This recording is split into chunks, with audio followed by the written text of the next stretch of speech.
Sabe de uma coisa? Eu já narrei mais de 1000 contos. E vira e mexe, algum ouvinte vem com uma partezinha do conto tentando lembrar o nome, pedindo ajuda para mim. Marcelo, há alguns anos eu ouvi no seu canal o conto era assim, assado, assim. Pode lembrar para mim? Nem sempre eu consigo. Mas esse aqui, esse eu lembro. Porque nesses tantos anos de canal, não houve apenas um único ano que pelo menos 2 ou 3 ouvintes não vieram me perguntar. Aquele conto que era assim, assim, assim. Ele era tão incrível, Marcelo. Qual é o nome dele? Na hora, eu respondo. Conta um Conto apresenta de Alberto Camba Sabaté, A Visita.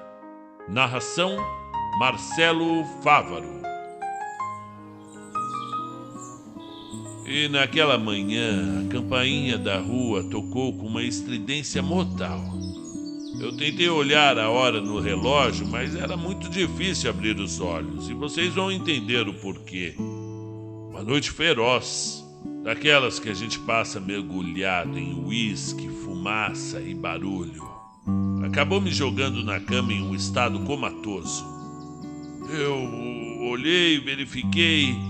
Eram apenas 10 horas da manhã. 10 horas, quase o amanhecer para esse tipo de circunstância. E a campainha insistia. Deve ser algum cobrador de dívidas, um vendedor de aspirador de pó, ou um desses fanáticos com a intenção de converter um pecador inveterado como eu, disse a mim mesmo. E me dirigi à porta. Através do visor e deformada por aquele olho de peixe bêbado, eu descobri que era uma mulher desconhecida, morena, aparentemente interessante e com uma mala vermelha em uma das mãos. Eu tinha a intenção de não abrir, de acabar voltando para a cama, mas uma mulher é sempre uma mulher. Abri a porta e encontrei uma beleza daquelas que comovem, que dão sentimentos, fofura, ternura, seja lá o que vocês quiserem nomear. Pois ela sorriu, aproximou-se de mim, beijou meus lábios suavemente e disse: demorei muito? Não fica bravo. Olhe só, eu voltei. Eu não respondi nada. Absolutamente fiquei confuso. Ela passou pela porta e entrou no corredor.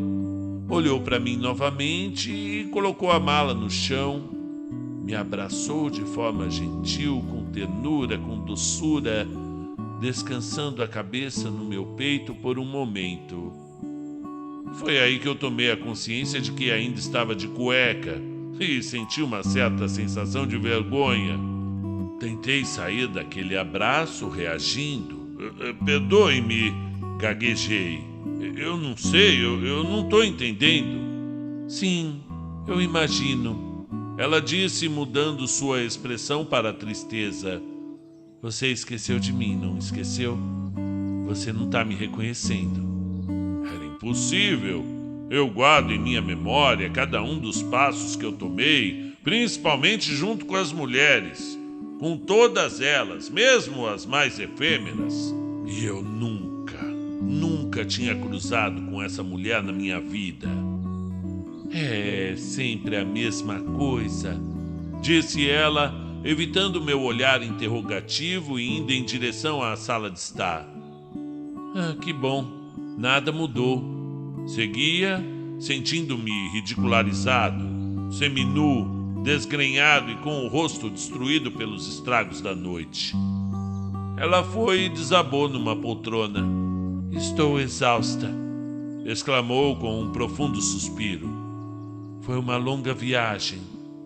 Eu, como um autômato em silêncio, sentei na frente dela. Suas pernas estavam nuas e eu pude ver que ela não estava usando calcinha. Um vestido fino a abraçou como um amante. Suas mãos também me impressionavam.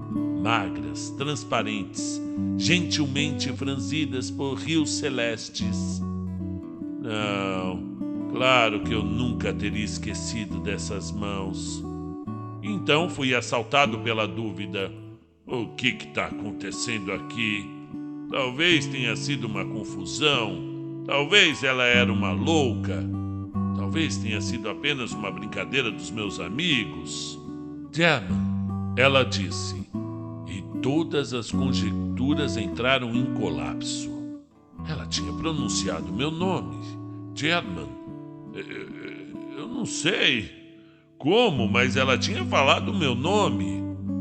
Eu tô com fome. Eu quero tomar um banho. Eu devo estar coberta de poeira. E sem mais delongas, levantou-se e começou a tirar as roupas. Seu vestido voou do seu corpo para terminar na poltrona. Ela tirou os sapatos e, com toda a naturalidade, absolutamente nua, com um pleno conhecimento da disposição da casa, foi ao banheiro. E neste ponto, eu me convenci de que era, sem dúvida, uma loucura planejada por um dos meus amigos. Não poderia ser de outra forma. Ela havia deixado a porta entreaberta. E debaixo do chuveiro, ela me disse para eu não me preocupar, que ela iria cozinhar a minha comida favorita, como antes. Olhei para a mala vermelha abandonada no corredor e tive a intenção de ir até lá e verificar, mas não ousei. Entrei resignado e surpreso, esperei que ela saísse do banheiro, e quando ela fez, mal coberta por uma das minhas toalhas, ela se aproximou de mim, beijou uma das minhas bochechas e, me levando pela mão, foi para a cozinha. Com certeza, com absoluta certeza, ela abriu as portas dos armários e tirou o que precisava. Você parece ter passado uma noite daquelas, hein? Mas não se preocupe. A partir de agora eu vou cuidar de você. Eu vou te controlar para que você possa cuidar de si mesmo um pouco mais. Você sempre foi um desastre. Ah, ainda não lembra. Eu deveria ficar com raiva. Ela disse, sem esperar minha resposta, encheu uma panela com água, acendeu o fogão e encostou-se na bancada. E ficou olhando para mim, sorrindo. Eu acho que... Eu balbuciei. Que deveríamos esclarecer isso. Mais uma vez ela me envolveu com seu olhar especial, me perfurando. E eu fiquei na tentativa. Viu, eu faço o macarrão e o molho que você gosta? Ela perguntou com naturalidade. Mas são 10:30 da manhã. Só consegui dizer isso. Eu te disse que eu cheguei com fome. A viagem foi longa. Mas eu vim para ficar, ela disse. E veio beijar minha bochecha de novo. Enquanto eu ficava olhando para ela, agora de costas para mim, agitada na frente da cozinha, meus pensamentos voltaram a navegar em ideias confusas. Eu acho que eu pensei em ligar para alguém para me ajudar a resolver essa loucura, mas simplesmente continuei no meu silêncio e optei por sentar à mesa. Ela, sacudindo as gavetas, tirou um pacote de macarrão, 2 talheres e foi diretamente para uma pequena adega onde eu tentei acumular vinhos infrutíferos mais ou menos transitáveis. Ela escolheu uma garrafa, olhou atentamente para o rótulo e começou a abri-lo com um abridor de garrafas que eu mantenho meio escondido atrás de um pequeno móvel. Ela derramou o vinho em um copo e o provou. Exclamou ela. Felizmente você ainda tem bom gosto pelos vinhos. E eu vejo que o uísque ainda não destruiu seu paladar. Mas qual é o seu nome? Eu perguntei sem poder separar meu olhar do seu rosto luminoso. Ela fez um beicinho reprovador e se aproximou para se sentar de joelhos entre as minhas pernas. Eu pensei que deveria mandá-la embora, mas a ideia foi reduzida num gesto vago. Você não pode, com esse seu gênio, me tratar como uma estranha e perguntar qual é o meu nome. Para que tanto rancor? Eu senti o seu corpo contra o meu e naquele momento algo brilhou dentro de mim. Eu circulei sua cintura e acariciei seus braços. Ela fechou os olhos. Eu a beijei e ela me beijou. Ah, finalmente! Exclamou. Eu estava com medo de que você continuasse a me rejeitar, que você não pararia de me tratar como uma estranha. Você é... Eu murmurei. Não, para. Você me machuca. E eu fiquei quieto. Comemos o macarrão e depois, pegando na minha mão, ela me levou pela casa até o meu quarto. A cama estava toda desarrumada e o relógio da mesa da cabeceira dizia 12:00. Eu quero descansar do teu lado.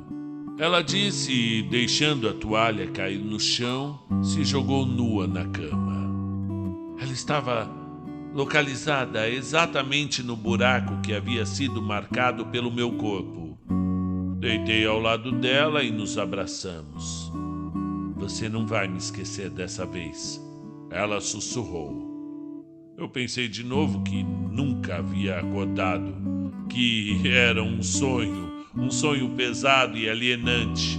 Mas toda vez que abri os olhos, ela estava ali, respirando suavemente, exalando um perfume doce, mas não muito penetrante.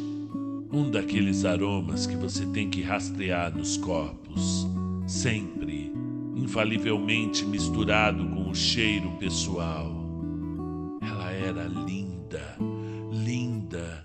com aquele corpo magro, e ela tinha seios fartos.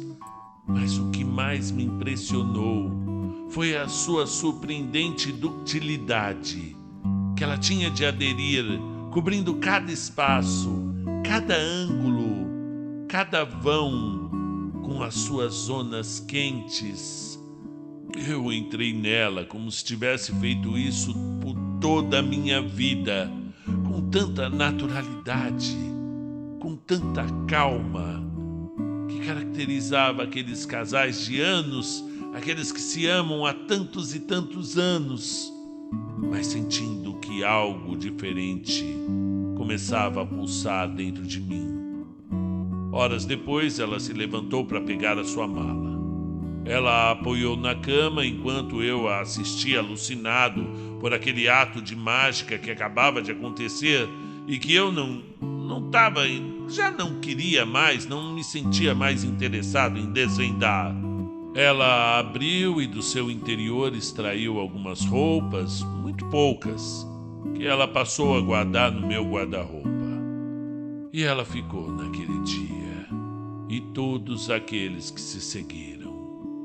Na mesma noite da sua chegada, corri para ver os meus amigos que, em vez de ficarem surpresos, começaram a rir. Ela começou a arrumar minhas roupas. Ela sabia todas as minhas preferências, sem a necessidade de eu ficar indicando. Ela simplesmente sabia. Ela não falava muito. Só às vezes contava fatos ou circunstâncias que, segundo ela, vivíamos juntos. E eu fiquei surpreso com o conhecimento que ela tinha das histórias da minha infância ou da minha família. Várias vezes eu tentei quebrar esse mistério, tentando confessar algo que eu queria ouvir, sei lá, sua origem, o motivo de sua visita, mas ela me neutralizou sorrindo indulgentemente, como se estivesse lidando com uma criança. Ela não saiu muito fora de casa, ela não tinha muitos pertences, mas conseguiu fazer presentes bem extravagantes para mim. Ela não me pediu dinheiro nesse tempo todo e eu assumi que ela deveria ter uma quantia respeitável que lhe permitia essas licenças. Garrafas de vinho também apareceram na adega, todas de muito boa qualidade. E eu percebi rapidamente que havia desenvolvido uma feroz dependência dela, do seu corpo, da sua presença luminosa. Eu ansiava por chegar em casa para segurá-la em meus braços, afundar na carne de seus lábios, na umidade da sua barriga.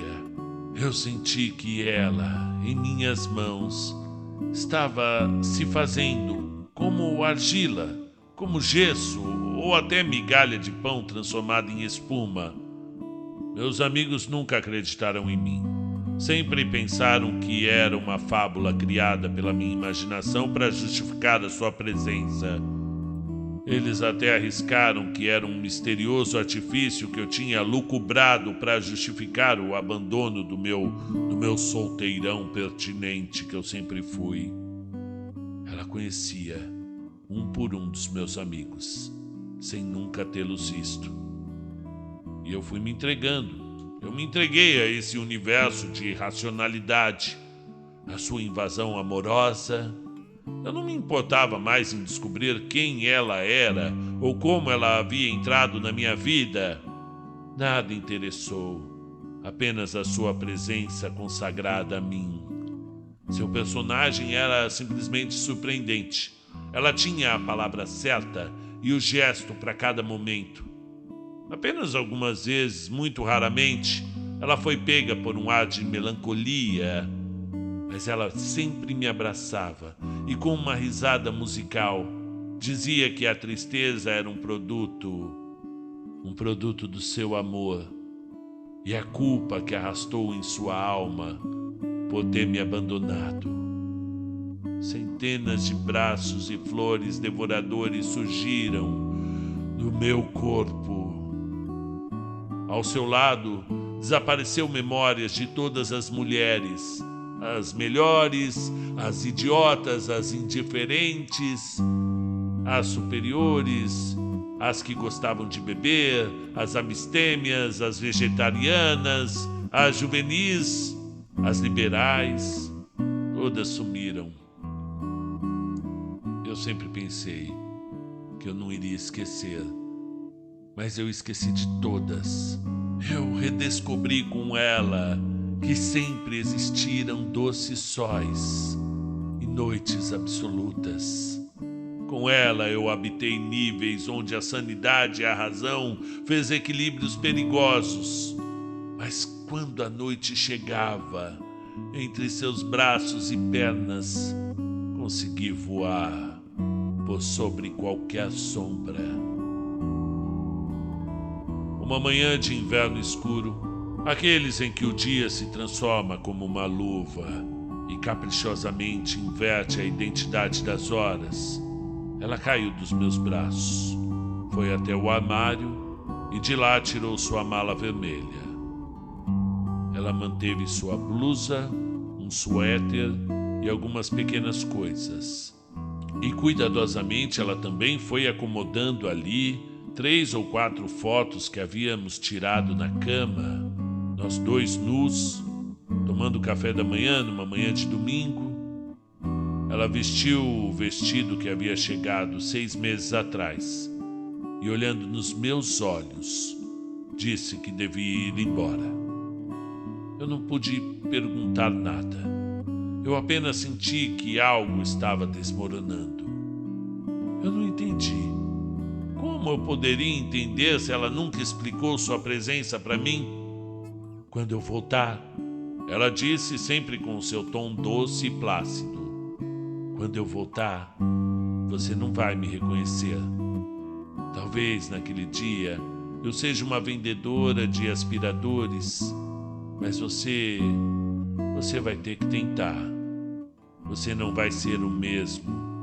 Você vai ter que me dizer que você está feliz em me ver. Você vai me censurar, vai me reprovar que eu tomei um longo tempo. Você vai me dizer que eu sou o único amor da sua vida. E você vai ter que me convencer, como eu fiz com você.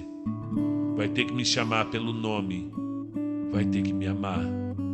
Conhecer até o mais íntimo dos meus gostos e preparar minha comida favorita, porque eu vou ter esquecido tudo isso. Não sabendo que força estava me guiando, acompanhei-a até a porta porque eu percebi De repente, ela não reconheceu o caminho para a entrada da casa. O beijo de despedida com que ela acariciou minha bochecha foi muito diferente daquelas que me deu com ternura. E uma vez na rua, ela colocou sua mala vermelha na calçada e parou um transeunte para perguntar onde ela estava. Em nenhum momento, ela se virou para olhar para mim.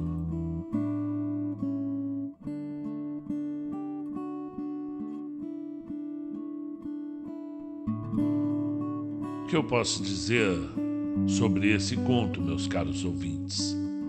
Ele me foi enviado por um ouvinte que tinha lido esse conto em espanhol, porque, ao que me parece, esse escritor e não tinha nenhuma versão em português, tanto que esse fã fez a tradução, mas fez uma tradução bem ao que cabia a ele ali, e eu tive que fazer várias adaptações para conseguir narrar em português. E depois de um tempo, se eu não me engano, o próprio escritor me procurou falando: nossa, Marcelo, nem imaginava que meu conto tinha sido traduzido para o português, narrado e tal. E também eu não achei a conversa que eu tive com esse Pablo, que eu lembro o nome do rapaz que fez a tradução. E também não achei a conversa com o Alberto Camba Sabaté, mas ficou muito gravado na minha memória, não estou ficando doido.